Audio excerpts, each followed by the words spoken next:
ఇటీవలి కాలంలో IndiGo airlines కి సంబంధించిన వార్తలు వైరల్ అవుతున్నాయి. ఆ మధ్య 6 ప్రయాణికులతో ప్రయాణించలేక వారికి మాయమాటలు చెప్పి విమానం దింపేసిన సంఘటనపై చర్చ జరిగింది.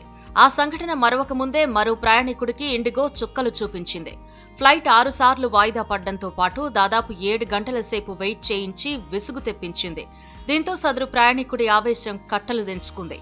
ఇదెక్కడి విమానంరా బాబోయ్ అంటూ సోషల్ మీడియాలో మొత్తుకున్నాడు. ఈ వార్త ఇప్పుడు సోషల్ మీడియాలో వైరల్ అవుతోంది.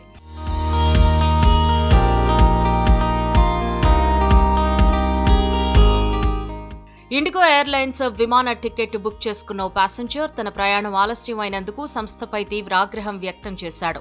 తన ఫ్లైట్ ఏకంగా 6 సార్లు వాయిదా పడి 7 గంటల ఆలస్యంగా బయలుదేరిందని, ఇంతటి దారుణ అనుభవం ఎప్పుడూ చవిచూడలేదు అంటూ నెట్టింట వరుస పోస్టులు పెట్టాడు. రాత్రి 10 గంటలకు బయలుదేరాల్సిన కోల్కతా బెంగళూరు ఫ్లైట్ 6 సార్లు వాయిదా పడి ఏకంగా 7 గంటల ఆలస్యంగా బయలుదేరింది. మరుసటి రోజు ఉదయం 4 గంటల 14 నిమిషాలకు టేకాఫ్ అయింది. ఫలితంగా తాను మరో ఇంటర్నేషనల్ ఫ్లైట్ మిస్ అయ్యాను అని, ఆల్వేస్ ఆన్ టైమ్ అనే ఇండిగో ప్రకటన పూర్తిగా తప్పు అంటూ సదరు ప్రయాణికుడు ఆగ్రహం వ్యక్తం చేశాడు. ఇకపై ఎయిర్లైన్స్ లో మరెప్పుడూ ప్రయాణించను అని స్పష్టం చేశాడు. చట్ట ప్రకారం ఎయిర్లైన్స్ సంస్థ తనకు మరో ప్రత్యామ్నాయ సర్వీస్తో పాటు 7 గంటల ఆలస్యానికి రీఫండ్ కూడా ఆఫర్ చేయాలని, కానీ అలా కూడా జరగలేదని వాపోయాడు. తాను వేరే ఫ్లైట్ కి వెళ్లాలనుకున్నా ఇండిగో టీమ్ కు టికెట్ క్యాన్సిల్ చేసేందుకు 2 గంటల సమయం పట్టిందని అసహనం వ్యక్తం చేశాడు.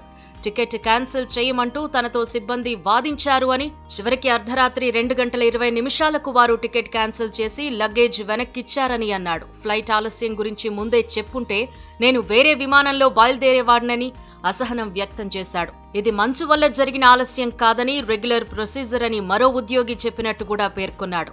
కాగా కస్టమర్ ట్వీట్ వైరల్ కావడంతో ఇండిగో సంస్థ స్పందించింది. అతడికి జరిగిన అసౌకర్యానికి క్షమాపణలు చెబుతున్నామని ట్వీట్ చేసింది. పూర్తి రీఫండ్ ఇచ్చేందుకు అంగీకరించింది.